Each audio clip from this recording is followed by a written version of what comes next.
The day before my wedding, I dropped my best man off at his hotel and saw my fiancée, Isabella, checking into a room with her ex-boyfriend. Just 10 minutes earlier, she had texted me, "I'll be waiting for you tomorrow, my love. Come and take me home." I swallowed my rage and filmed the video of them kissing in the hallway. The next day, at our wedding, I played it for everyone to see. The moment the video played, the reception hall erupted. Isabella's younger brother was the first to react, pointing at the event staff and screaming, "What the hell are you people doing? Why would you play a video like this at a wedding? How dare you embarrass the Thorne family? Is your company trying to go out of business? Where's your manager? Get them out here." His voice trailed off as he, along with every other guest, became glued to the screen. I nodded, satisfied. "Everyone," I announced, "welcome to my breakup party with Isabella Thorne. From this day forward, we are finished. Please, eat, drink, and enjoy." Realizing she was the star of the show, Isabella rushed toward me, desperate to explain, but I had already dropped the microphone and walked out. The second I stepped outside the hotel, my father's call came through. I let my phone's AI assistant handle it. When I'd first told him I was marrying Isabella, he'd been so ecstatic he stayed drunk for 3 days, bragging to anyone who would listen about how his brilliant son was marrying a wealthy heiress. He would be the last person to accept this wedding being called off. Back at my apartment, the calls from my father were relentless. Annoyed, I finally just pulled the SIM card out of my phone. I tossed my wedding suit in the trash and found the nearest bar. My social media, anything that connected me to Isabella, was blowing up with notifications. But I had a new phone now. I couldn't see their chaos even if I wanted to. The bar owner saw me and strolled over, a friendly grin on his face. "Flying solo tonight, Leo? W. Here's your fiancé?" I glanced over my shoulder, a wry smile on my face. "She'll be here soon." A second later, a familiar figure appeared. Isabella was frantically pushing her way through the crowd, her eyes glued to her phone as she scanned the room. A man who had been watching me from a distance a moment before moved toward her. She fought him off, shoving him away. I couldn't hear what he said, but it left a look of pure resentment on her face as she pushed him aside again and continued her search. The man watched her go, his posture radiating a deep, lonely pain. The bar's flashing lights obscured his features, but there was something unsettlingly familiar about him. I assumed he was a friend of Isabella's who had spotted me and tipped her off. Yet, racking my brain, I couldn't place him. It was the bar owner who broke my train of thought. "Leo, your fiancé is calling my phone now. Your phone's on, isn't it? What's going on? You two have a fight?" I looked up, and he, thinkin', "Gee, I wanted to answer," accepted the call. He even helpfully turned it on speaker. Isabella's voice, frantic and loud, came through the phone. "Leo, honey, I know you're at a bar. Please just tell me where you are. Give me a chance to explain." I hung up. The owner stared at me, bewildered. "Aren't you going to find her? Aren't you worried about her being out alone?" I glanced back at the spot where the mysterious man had been. He had already vanished back into the crowd. "She's not my fiancé anymore," I murmured, my voice hollow. "She doesn't need me." It was past 2 in the morning when I finally stumbled home. I looked up and saw her, Isabella, huddled by my front door. It was always her move after she'd done something wrong. "Leo, I couldn't find you at the bar, and your phone was off. You've had so much to drink. You can barely stand. Come on, let's get you inside." She greeted me with a bright, relieved smile, fussing over me as if nothing had happened. I shoved her away. "Gee, et off me. Don't touch me." She froze, her eyes filled with a wounded look. "Honey, it was the wedding company. They were trying to mess with us. The video was a deep fake. I've already called my lawyer. I'll find the proof, I promise. I filmed it." My voice was cold as I looked at her. "You couldn't even wait to get into the room. You were so into that kiss.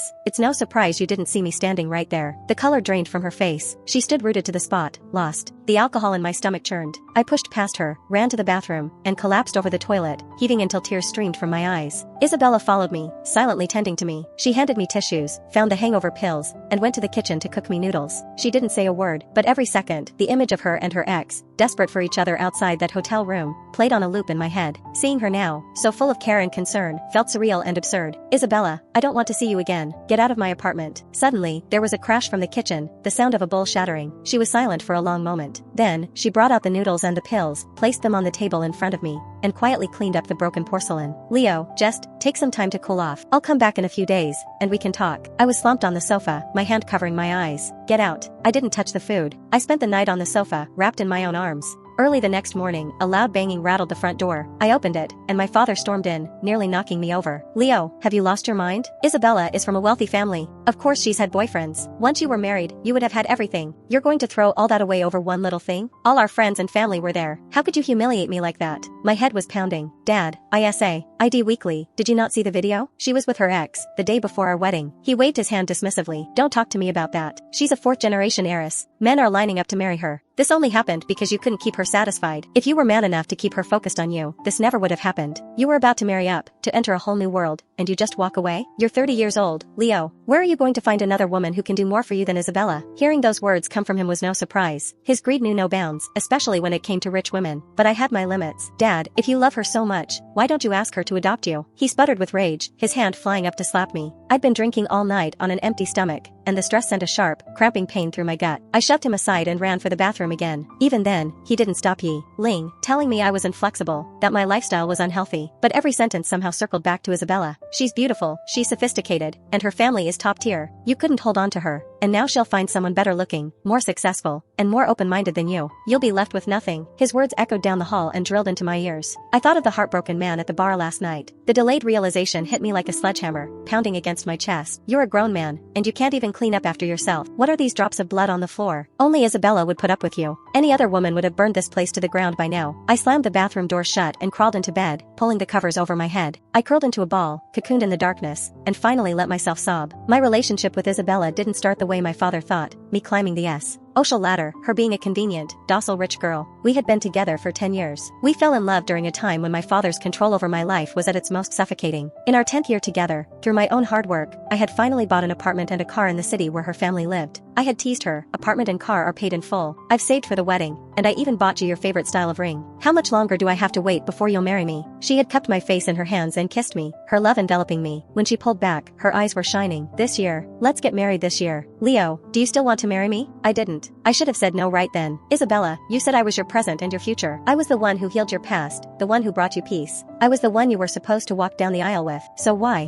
when I was closer to happiness than I had been, did you have to go back to him? My father harassed me for days, a cycle of threats and pleading, all aimed at getting me to reconcile with Isabella. When he realized I wasn't going to budge, he slammed the door and left in a huff. I locked myself in my apartment. No one called. My phone was off. I heard nothing. I lay on my bed like a corpse, utterly lifeless. On Monday, I went back to the office. My colleagues immediately started congratulating me. The wedding didn't happen. Sorry, I said flatly. Their faces shifted from cheerful to awkward. Oh, that's sudden. I'm so sorry. I didn't mean to. Let me buy you a coffee, man. I'm really sorry. I cut them off with a weak smile. Don't worry about it. It's over. The busy morning was a welcome distraction. I went to the break room to get some water and overheard a few people whispering, "Why didn't Leo get married? His fiancée is gorgeous and comes from a great family. You think she got cold feet? No way. She was crazy, about him. She used to bring him different kinds of homemade soup every week to help his stomach problems. When he was hospitalized for that ulcer, she never left his side. She even drove him to and from work for a while after he was discharged. She was completely devoted to him. Then what could it be? You don't think Leo was cheating on her, do you? Get out of here. We've worked with him for years. He's capable, responsible, has a great sense of humor but always knows the line. He's a solid guy." I didn't stay to hear the rest. I bought a coffee from the vending machine and went back to my desk. As soon as I sat down, my father called. I ignored it, but then the text started. "How could you block Isabella? Are you a child? Can't you two just sit down and talk this out like adults?" I read the messages with a detached numbness. I didn't know how to respond. My entire being felt hollow. By the time I snapped out of it, my father's number was in my block list. A thunderstorm raged. Outside, the wind howling. Flashes of lightning illuminated the faces of my colleagues as they rushed to get home. I waited until the office was empty before heading down. I opened my bag and remembered, I never carried an umbrella. For 10 years, Isabella had always been the one to remind me. Before I left, she would give me a playful, insistent look until I finally grabbed it. I had gotten so used to following her lead. I trusted her unconditionally. That kind of blind trust is a terrifying thing. I held my briefcase over my head and dashed into the parking garage, only to find my car wouldn't start. I slammed my fist on the steering wheel in frustration. It had been working fine. In the end, I had no choice but to brave the storm and head for the subway. The moment I stepped out of the garage, I saw her. Isabella, standing in the pouring rain. She saw me and ran over, her voice filled with worry. "Leo, you're getting soaked. Let's just go home and we can talk." "Let go of me." I peed my arm from her grasp and stormed off into the downpour. She ran after me, calling my name, trying to shield me from the rain with her small hands. "Leo, I drove here. Please, let me give you a ride. You have stomach problems. You'll get sick if you catch a cold. If you won't get in the car, at least take my umbrella. I'll worry about you. Leave me alone. Stop following me." I stopped dead in my tracks and screamed at her, all my pent-up frustration and pain exploding out of me. "Just get away from me. Go. I never want to see you again. I don't want to hear another word from you. Do you hear me? I will never, ever trust you again. Get out of my life. Get out." I was shaking, my face a mess of rain and tears. My throat was raw, as if I had screamed myself bloody. Why? The day had been so normal. I had closed a deal with a client. I had eaten properly. I had even decided to finally schedule a checkup for my long-neglected stomach issues. I thought I was moving on. Why did the sight of her make me fall apart all over again? The only umbrella we had was knocked from my hand, snatched by the wind and sent tumbling down the street. Isabella's elegant dress was ruined, plastered to her skin by the rain. We stood there, two pathetic, drenched figures. Despite my furious rejection, she stood as still as a statue, just staring at me. Her lips moved, soundlessly forming my name. Seeing her so broken and lost brought me no relief. It only made the weight on my chest heavier. A few passersby were staring. I couldn't stand it any longer. I wiped the water from my face and walked away, leaving her standing alone in the storm. Back home, after a hot shower, I could already feel a cold coming on, and a dull ache in my stomach. I took some medicine and was about to lie down when my phone lit up with a call from an unknown number. Leo, you bastard, you blocked your own father? I've been going out of my mind. Isabella tried to kill herself. She cut her wrists. Down. Town General, 3rd floor, emergency room. Get your ass over here now.